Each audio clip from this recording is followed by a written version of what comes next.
सगळ्यांनी राख्या बांधल्या बघा बरं, सगळ्यांनी हात लावा बरं आपापल्या राखीला.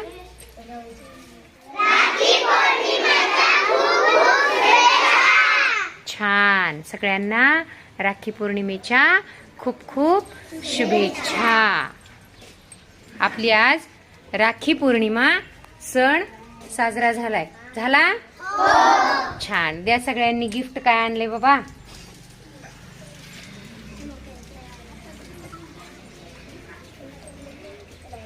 कुणी नसेल काय आणलं तरी ठीक आहे. आपण